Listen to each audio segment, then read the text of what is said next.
Fue denominada siendo niña como la poetisa canaria. Vivió enormes desgracias personales, desde el maltrato y la muerte de un hijo hasta el exilio. Aún así, supo sacarle los colores a la vida y Mercedes Pinto cuenta con una de las biografías más intensas e interesantes de Canarias. En buena parte la conocemos gracias a la investigación y rescate de la catedrática Alicia Llarena, que nos acompañará hoy y que ha plasmado y editado su vida y obra en formatos de todo tipo, incluyendo esta obra infantil. Abrimos hoy las páginas de la vida de Mercedes Pinto.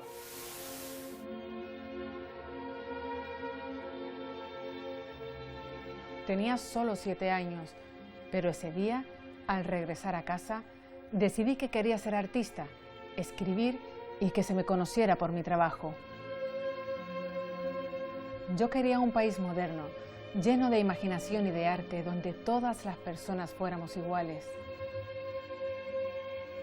Merece la pena ser valiente y asomarse a ella, y abrirla de par en par, y volar alto siguiendo lo que nos dice nuestro propio corazón. Es así como la vida se transforma en un bello arco iris.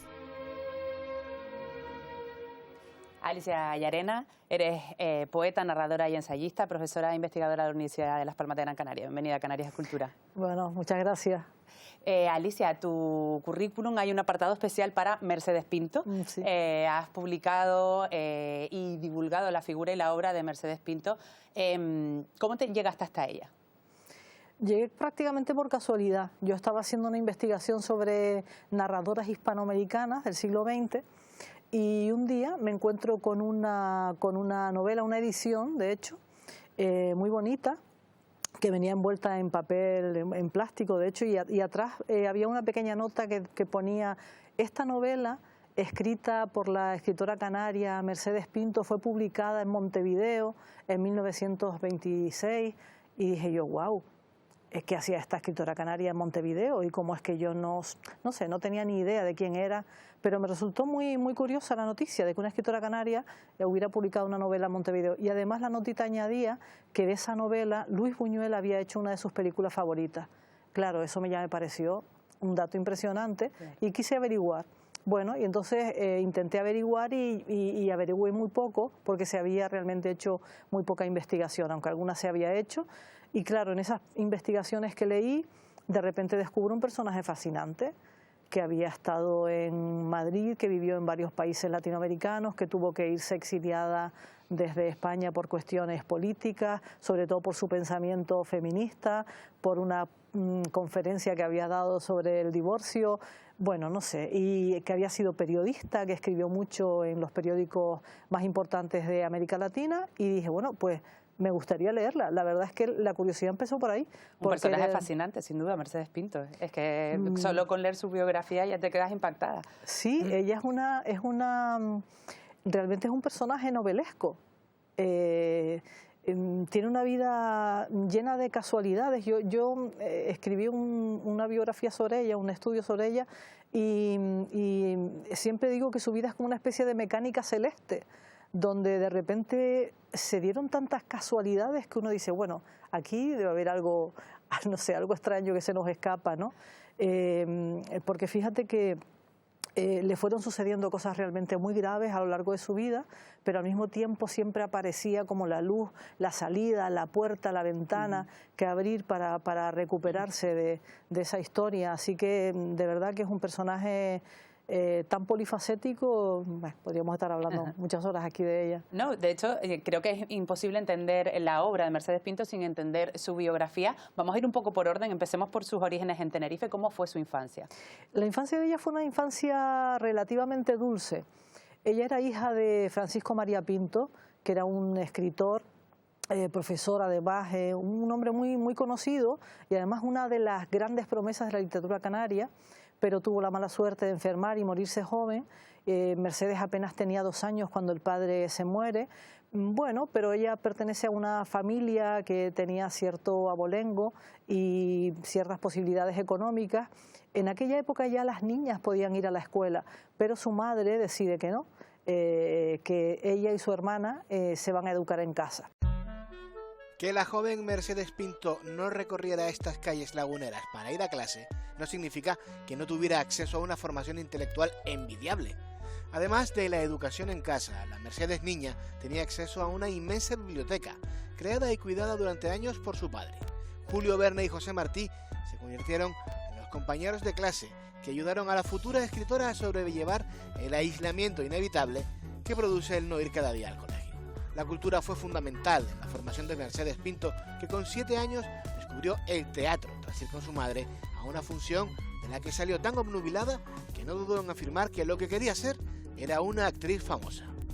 Y fama logró, evidentemente, o no estaríamos hoy hablando de esta mujer que fue una niña con enormes inquietudes culturales, una adolescente que escribía tantos y tan buenos poemas que la acababan conociendo como la poetisa canaria y que a los 20 años dio el primer paso hacia el divorcio, casarse. Su vida la marcó sin duda su primer matrimonio. ¿Qué ocurrió? ¿Cuál fue esta experiencia que la marcó tanto? Sí, ella ya era una mujer, digamos, madura. En aquella época la gente se casaba antes, pero ella se dilató un tiempo y se encuentra con un señor que se llama Juan de Foronda, que era catedrático, un catedrático también bueno, y un hombre importante de la Marina.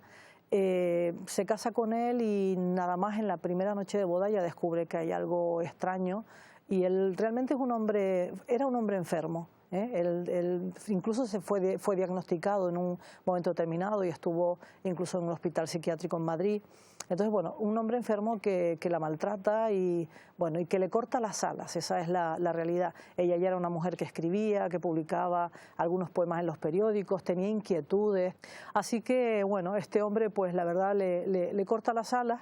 Estamos en una sociedad bastante provinciana en aquella época y no tuvo ayuda, no tuvo ayuda, digamos, del poder eclesiástico. Cuando intenta contarle a su confesor lo que le está pasando, lo que le dicen es resígnate.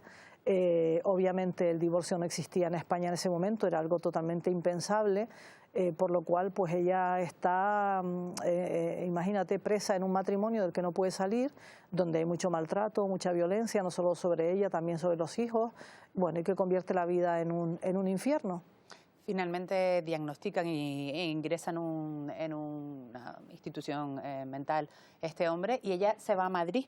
Fue allí, ese fue su lugar de liberación. ¿A quién conoció allí? ¿Por qué floreció Mercedes Pinto en Madrid? Ella se fue a Madrid precisamente para acompañarlo a él, para ingresarlo, porque ya la enfermedad llegó a tal grado que aconsejaron ingresarlo en un hospital en Cienpozuelos. Y ella se va primero con él, sola, lo ingresan, vuelve a Tenerife. Esa es una cosa preciosa que cuenta en la novela que se llama Él, donde ella narra toda esta historia con este hombre. Cuando ella llega a Tenerife, imagínate, por fin sola, con los hijos, ¿no? Mi casa me recibió en paz, por fin la tranquilidad, la serenidad de estar aquí. Bueno, y estando en esas circunstancias, alguien le avisa de que la familia de él está haciendo lo posible por sacarlo del hospital. Así que ella, imagínate, con toda la valentía, la intuición y la inteligencia del mundo, coge a sus 3 hijos, se va a Madrid pensando, si este hombre vuelve, vamos a volver a lo mismo y yo ya no quiero seguir pasando por esto. Así que ya se va a Madrid con los 3 hijos y en Madrid pues recibe la ayuda de gente del mundo intelectual, de Carmen de Burgos, por ejemplo, pero bueno, de Ortega y Gasset, conoció incluso a Unamuno, empieza realmente a rodearse de gente importante que le ayuda porque está en una situación gravísima. Él logra salir, vuelve a Tenerife y ella decide quedarse en Madrid con los 3 hijos, al principio incluso huyendo, cambiando de pensión para que no poder ser localizada, pero bueno, durante todo ese tiempo, imagínate, decide quedarse ahí en la capital de España y empieza de alguna forma así a florecer y a su vida grande con buenos contactos, a escribir, a publicar también en prensa. Sí. Y ahí llega el momento en el que da una conferencia que cambia todo. ¿Ves? Y por esa mecánica celeste que te decía antes, un día ocurre una casualidad y es que su amiga Carmen de Burgos está enferma, ella va a visitarla y estando allí llega el organizador de unas jornadas, que iba a haber una jornada sobre salud en realidad, era un mitin sanitario, le llamaban, en lo que hoy es la Universidad Complutense de Madrid. Y la encargada de cerrar esas jornadas sanitarias en Madrid era Carmen de Burgos, conocida como Columbine. Así que el doctor Navarro le preguntó si se sentía con fuerza para hacer el discurso final. y ella le dijo que no e inmediatamente le presentó a Mercedes Pinto, que se encontraba en su casa. El criterio de Carmen era suficiente para que el doctor confiara y le preguntó a Mercedes sobre qué temática iba a versar el discurso. Mercedes no se lo pensó dos veces y dijo el divorcio, a sabiendas de que era ilegal. Así que también apuntó rápidamente como medida higiénica, defendiendo que si la salud o la vida de la mujer o los hijos corría peligro dentro del matrimonio, el divorcio tenía que ser legal. El doctor Navarro aceptó y el discurso histórico se produjo el 25 de noviembre de 1923, en plena dictadura de Primo de Rivera y además con el príncipe Fernando de Baviera en la sala. Mercedes no lo sabía, pero con este valiente discurso acababa de firmar su orden de destierro. Yo puedo declarar sencillamente que soy cristiana y que el hogar y la familia son los tesoros que enajenan mi espíritu, pero no un hogar a la fuerza, ni una familia creada en medio del terror. Por eso digo antes, divorcio como medida higiénica. Porque el marido vicioso o despreocupado, después de casado y en incursiones en el campo de la inmoralidad, puede muy bien traer a su casa una enfermedad repugnante, haciendo de este modo perfectamente inútil el flamante certificado en el que el momento de su matrimonio dio la certeza de su buena salud. Días después del discurso le propusieron unirse a la Junta de Acción Católica para revertir la valentía de aquel discurso, pero ella se negó, con lo cual se tuvo que exiliar a Uruguay con sus hijos. Durante este tiempo que está en Madrid, que es como 1 año y medio o 2, imagínate, si es valiente, que no solamente está ahí, cuando en aquella época, imagínate que las mujeres teníamos que pedir permiso al marido para viajar y para absolutamente todo, ¿no? Bueno, pues ella se queda en Madrid sola con los 3 hijos, como antes te decía, un poco con el apoyo de las redes intelectuales del país, pero conoce a un muchacho, precisamente va a un bufete de abogados para ver si pueden ayudarla con su caso, y allí conoce a un joven abogado de Toledo. Se enamoran perdidamente, él era un chico sin experiencia, ella era una mujer que ya traía toda una historia detrás. Bueno, se conocen y no solo se ponen a vivir juntos, imagínate, sino que además ella tiene un hijo que nació en Madrid y cuando se tiene que ir al exilio estaba embarazada del segundo. Bigamia, o sea, claro. Adulterio, o sea, una locura para la época. Una locura, o sea, todos los delitos juntos, ¿no? Claro. Pero ella logra también por una casualidad, por otra mecánica celeste, logra el apoyo de un militar y bueno, que le dice, mira, tienes 3 días para irte, sal corriendo. Y ella decide irse a Uruguay. Uruguay recibía mucha gente de la República, era un país además con una legislación impresionantemente moderna, el país quizás, por ejemplo, con una legislación favorable a las mujeres, el más avanzado del planeta en ese momento. Y bueno, y allí pues a través de una serie de recomendaciones le dicen, oye, vete allí, te están esperando, allí te van a dar más o menos tu sitio, tu apoyo. Así que ella, lo que pasa es que quería contarte una anécdota y es que ellos tienen que tomar el barco en Lisboa, así que salen huyendo con los 3 hijos del primer matrimonio, el hijo pequeño de la segunda pareja, más ella embarazada. Y cuando llegan a Lisboa, antes de embarcarse para Uruguay, el hijo mayor de Mercedes Pinto falleció. Que era su predilecto, además. Sí, era su predilecto, tenía una relación muy especial, el niño había sido testigo de todo lo que pasó en el primer matrimonio, tenía una sensibilidad y una delicadeza que empataba muy bien con Mercedes y bueno, ella se refugió mucho en ese niño y le pasó esta tragedia y ella, mujer resiliente donde las haya, de verdad un ejemplo de voluntad, ¿no? Y de confianza en la vida. Bueno, pues tiene que dejar allí al niño atrás y seguir su camino hacia Uruguay. Y allí consigue, si habíamos dicho que en Madrid había florecido, ya en Uruguay es donde despliega sus alas por completo, ¿no? Siente la libertad absoluta, porque legislativamente también hay un apoyo a lo que ella quiere hacer, ¿no? Sí, es que en Uruguay le pasaron solo cosas grandes a Mercedes Pinto. Empieza a trabajar en los mejores diarios del país, el gobierno la contrata para que sea oradora, Incluso le paga algunos viajes al extranjero porque ella estaba muy interesada en la pedagogía. Los dos grandes pilares de Mercedes Pinto durante toda su vida, por un lado fue lo que hoy llamaríamos feminismo y por otro lado la fe ciega en la educación de la gente y sobre todo en la educación de las mujeres, ¿no? Que es algo por lo que las mujeres inteligentes de aquella época también luchaban, ¿no? Por la capacidad de formarnos y de educarnos para poder ser seres independientes, que en aquella época no teníamos esas opciones. Allí publica libros de versos, publica por fin esa novela. Ella la había escrito en Madrid, pero tuvo que llevársela a Uruguay sin publicar, evidentemente, la novela él. Hace obras de teatro también, se convierte en una dramaturga de éxito. Como te digo, trabaja en los mejores periódicos, da conferencias, pero conferencias, yo tengo fotos de esa época, conferencias con el teatro lleno, pero gente incluso sentada en el pasillo, ¿no? Así que se convierte realmente en una mujer espectacular. Quedarme hubiera sido mi ruina, mientras que mi marcha hacia América fue libertad para mi pensamiento y mi pluma. Uruguay la vio convertirse en un agente cultural de primer orden, no solo como creadora, novelista y dramaturga, sino como promotora. En el patio de su casa, Pinto creó lo que se dio en llamar la Casa del Estudiante. Allí recibía a personas ilustres de la cultura para que ofrecieran gratuitamente charlas, presentaciones y conferencias. Y allí, en Uruguay, logró publicar también su primera y más famosa novela, Él.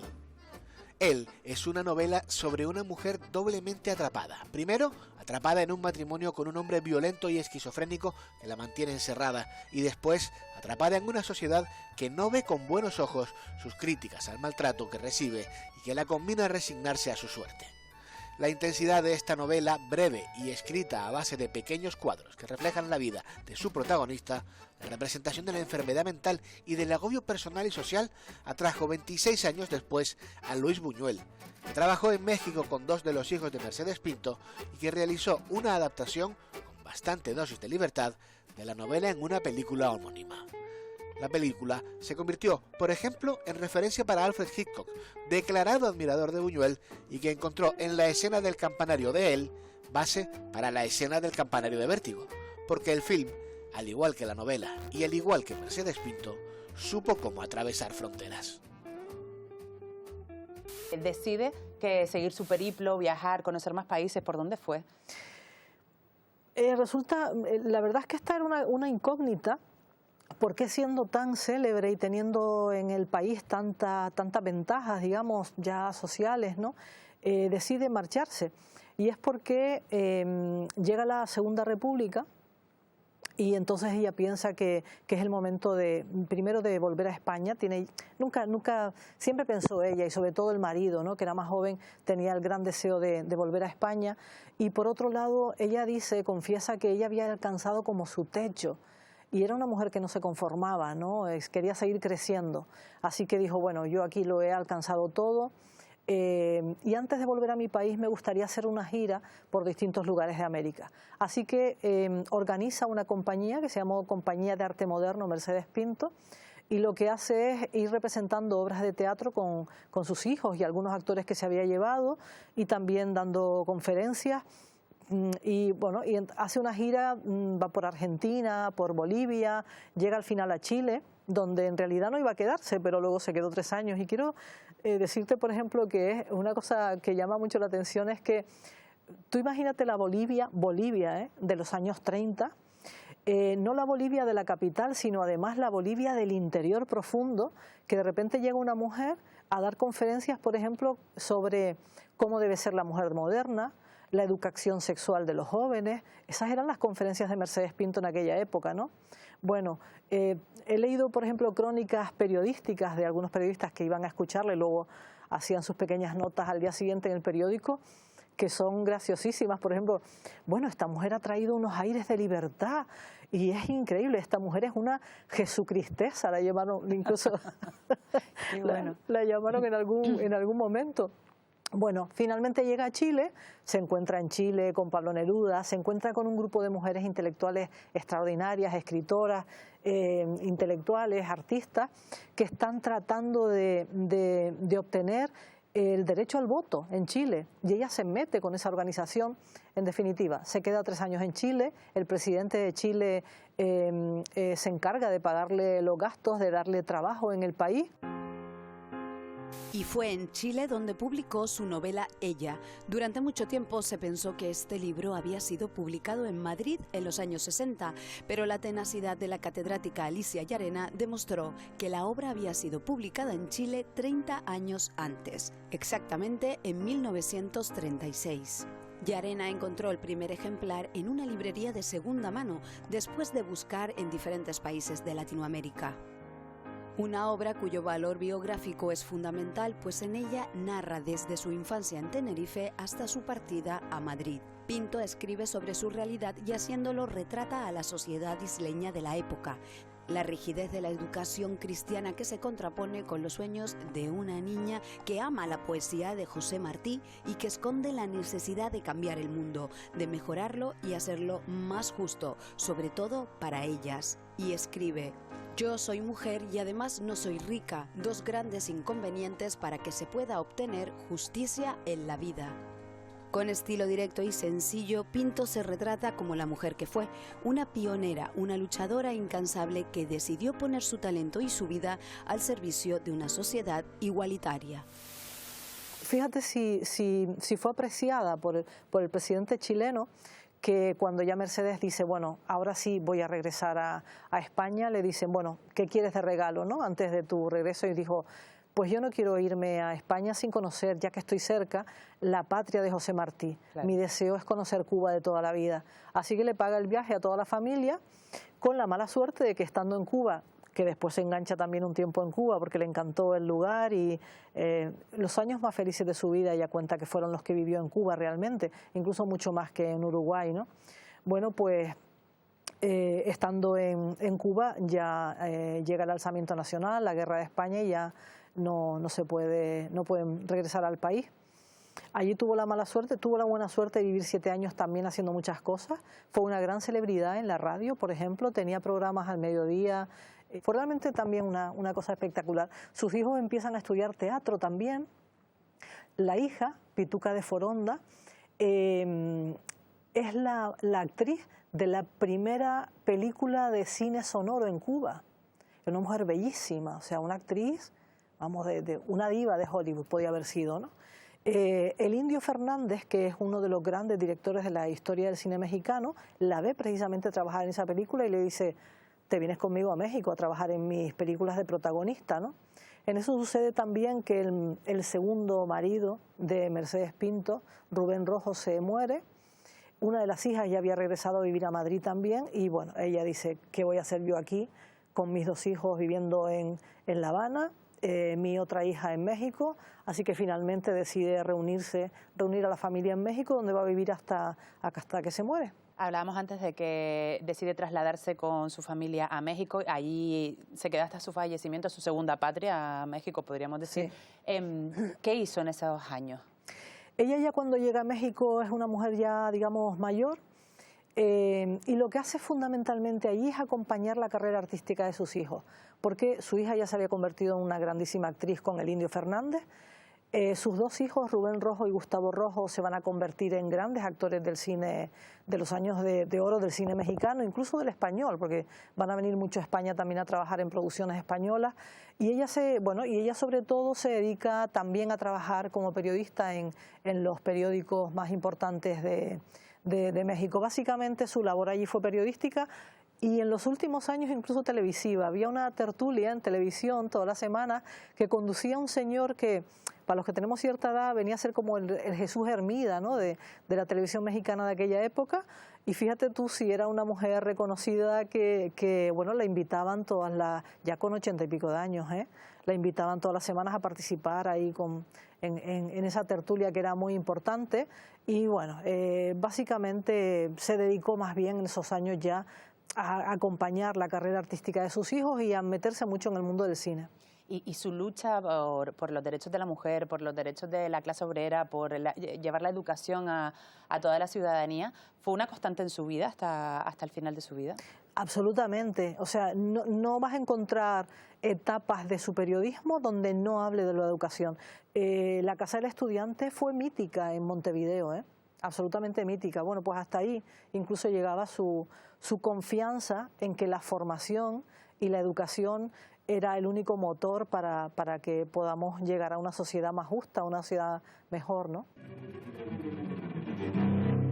Los premios Nobel de Literatura Rabindranath Tagore y Luigi Pirandello o la poetisa Juana de Ibarburu fueron algunas de las personalidades literarias que pasaron por la Casa del Estudiante, uno de los proyectos de Mercedes Pinto en Montevideo para fomentar la educación y la cultura. La casa familiar fue realmente su punto donde empezó las conferencias, y tanto es así que el ayuntamiento le traía sillas y más sillas, y la gente la seguía porque nunca daba una conferencia igual que otra. Y ella iba desde el club social más high hasta los barrios más humildes, la universidad. En Uruguay se consolidó como periodista, conferenciante y escritora. Ella, que era una mente muy brillante, hablaba de forma sencilla para que la entendieran, y hablaba para todo el mundo, y tanto le seguían intelectuales como gente muy humilde, y luego los títulos también, porque luego escribió los artículos de Ventanas de Colores, y eso es muy bonito porque las puertas se pueden cerrar, pero las ventanas de colores se pueden abrir, y va por la esperanza, por el amor a la vida. En su obra, un señor cualquiera narra el final de una época y sus costumbres. En su poemario Cantos de muchos puertos, la semblanza de una mujer que renunció a su tierra para ganar su libertad. La libertad de expresión, la libertad de la palabra, la libertad de querer decir y poder decir lo que quieres y lo que crees que puede servir a la sociedad. Como oradora estuvo en universidades de Paraguay o Argentina, en teatros e instituciones políticas de Chile y en emisoras de radio de Cuba o México. Precisamente en ese país finalizó su vida también a nivel profesional, colaborando por último en uno de los periódicos más importantes, el diario Excelsior. Lo decíamos antes, tuvo una vida muy dura, pero también llena de muchos éxitos. ¿Crees que consiguió cumplir todos sus sueños, Mercedes Pinto? Yo creo que incluso lo sobrepasó. Porque me imagino que cuando era niña y tuvo esos deseos de tener gloria y tener fama y tener celebridad, no se imaginó que iba a tener tanta. La pena es que por la guerra y la posguerra, por el régimen franquista, obviamente personajes como estos estaban proscritos en nuestro país y por eso nos desconectamos, ¿no? España se desconectó tanto tiempo de conocer a una figura como esta, ¿no? Y es así que hasta los años 80, los 90, pues no empezaron algunas pequeñas publicaciones o algunas ponencias en Congreso a hablar de Mercedes Pinto y a rescatarla, ¿no? Es que es muy extraño, quiero decir, estamos hablando de una mujer que estamos viendo, tuvo todos los reconocimientos desde la política hasta la academia, hasta la literatura, en el periodismo, éxito, su nombre se conocía por toda Latinoamérica, y fallece y desaparece su figura, desaparecen todos esos logros. Sí, claro, Mercedes Pinto es un personaje complejo para investigar, porque su obra es enorme. Hay que buscarla en hemerotecas, o sea, no es fácil acceder. Yo, por ejemplo, en Montevideo, para tener su obra periodística hay que meterse a saco y a fondo, y no es una tarea fácil rescatar la obra de Mercedes Pinto. El divorcio como medida higiénica, por ejemplo, sí, se sabía que había dictado esa conferencia en Madrid, pero no se sabía que lo hubiera editado, que lo hubiera publicado. Yo, por casualidad, me la encontré en la casa de su hija Pituca de Forondas, que tuve la suerte de conocer a los hijos que estaban vivos, y Pituca, ella había vivido los últimos años en casa de su hija, y allí tenía su estudio y dejó todas sus cosas, y Pituca tenía esa habitación intacta. Entonces, cuando fui a visitar a Pituca y le conté del interés que tenía por investigar a su madre, pues me dijo, bueno, pues me enseñó la habitación, y me dijo, mira, todo esto que ves aquí es de mamá. Entonces dije, ay, me encantaría, si usted me dejara algún día que yo revisara archivos, carpetas. Me dijo, bueno, pues vente, cuando tú quieras te vienes y te quedas aquí. Así que al verano siguiente pues fui a la casa de Pituca, me quedé allí 2 semanas prácticamente y bueno, y me dejó revisar todo lo que quise, ¿no? Y en una de esas carpetas me encuentro con la edición original del Divorcio como medida higiénica. Bueno, que fue una epifanía aquello para mí, ¿no? Porque imagínate, es que yo quería saber, ¿no? Lo que decía aquella conferencia. Entonces, lo que quiero decir es que es un personaje que era difícil de investigar, o sea, bueno, difícil, que requería energía y tiempo, ¿no? Dedicación, porque vivió en muchos países, su obra estaba ya muy inaccesible, había que buscarla realmente a fondo y luego tener la suerte de encontrarse también con piezas como estas, ¿no? Entonces, creo que es lo que contribuyó un poco a que no la conociéramos tanto. Se ha ido diluyendo un poco su obra y su figura hasta que, bueno, tu labor de rescatarla, porque eres la artífice pues, de todas estas obras que rescatan cada una de sus obras literarias, de teatro, poesía, y también este libro, que es un libro infantil, que ayuda también a las nuevas generaciones a que se acerquen a Mercedes Pinto. ¿En qué ha consistido este libro? ¿Cómo fue este proyecto? Mira, ese proyecto es un proyecto muy interesante que tiene una fundación, la Fundación Aquorum, con la editorial Vegeta, ¿no? Es una colección que se llama Nuestros Ilustres y lo que quiere es dar a conocer a los niños de Canarias, a los niños y niñas de Canarias, nuestras personalidades ilustres. Mercedes Pinto, Leoní Castillo, el físico Blas Cabrera, que trabajó con Einstein, o sea, de todos los ámbitos de la vida canaria.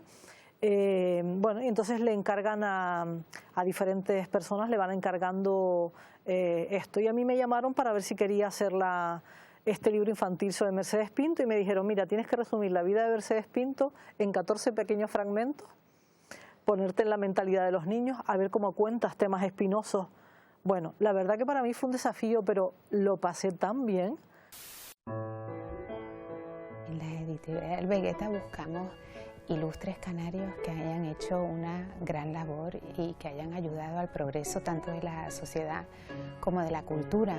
Y Mercedes Pinto es una gran referente. A nosotros nos gusta contar las cosas como son, pero por supuesto no profundizamos en el maltrato que sufrió, sino que más bien viajamos por su vida con esos problemas que tuvo y cómo lo fue superando paso a paso, intentando hacer de su vida lo mejor. Los libros de nuestros ilustres cuentan con 2 niveles de lectura. Tenemos un relato como muy ameno, central, y luego tenemos destacado, porque son unos libros que en principio van dirigidos a niños, pero son unos libros para todos. Cuando empezamos a perfilar el listado de nombres que podían ser parte de esta colección, tenemos un listado larguísimo.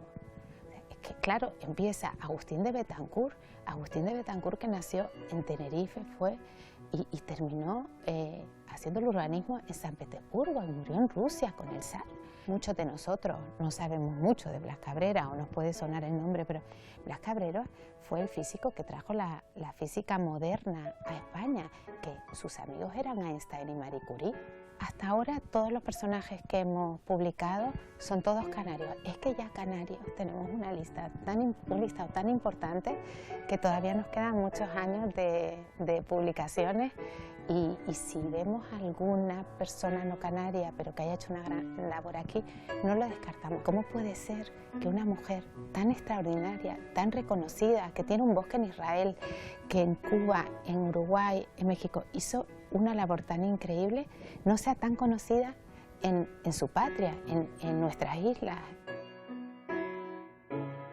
Mercedes, hablamos de ella que fallece en México y que fue su segunda patria, pero sí que tuvo algunos pequeños momentos en los que vivió en Madrid, volvió por Tenerife. ¿Qué momentos fueron esos?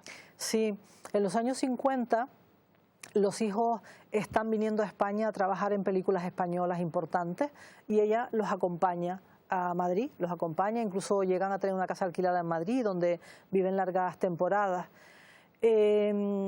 Hay unos artículos interesantes donde ella cuenta sobre su vuelta a Madrid, ¿no? Y sobre su reconciliación con la ciudad, porque al fin y al cabo es la ciudad que la hirió de muerte, ¿no? Por eso se tuvo que ir al exilio. Y bueno, son textos muy bonitos. Hay un texto, por ejemplo, en el que habla de las reuniones que hacían en su casa. Imagínate los hijos, famosos actores, por allí pasaba todo el mundo, ¿no? Todos los famosos importantes de la época, ¿no?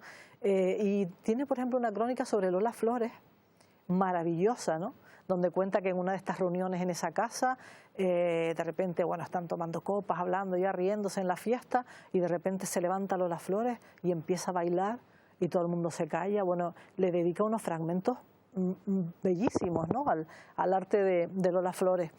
Y estando en Madrid, Carlos Pinto, que es un poeta, fue psiquiatra, poeta canario, Premio Canarias de Literatura también, que era familia de Mercedes, la convence para que venga a Canarias, ¿no?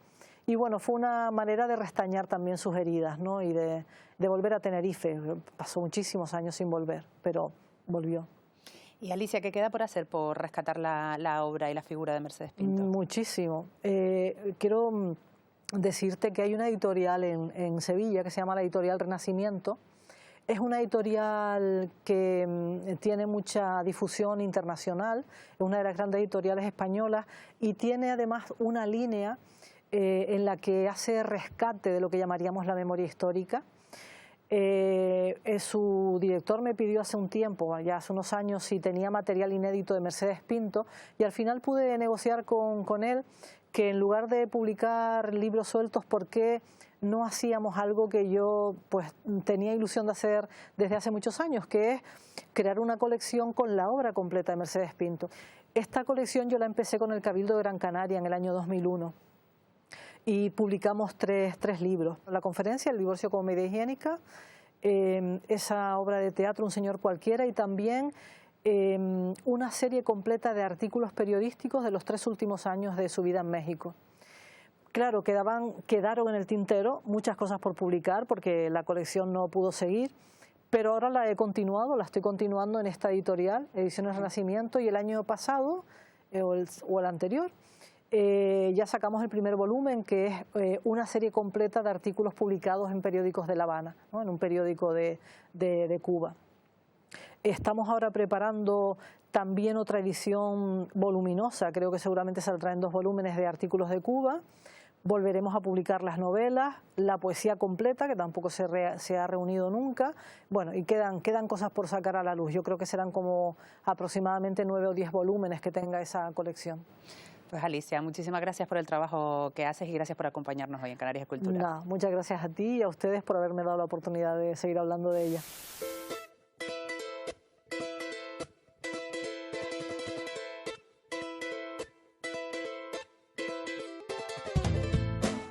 Toletazo, golpe. A pesar de los toletazos que le dio la vida, Mercedes Pinto supo reponerse y triunfar.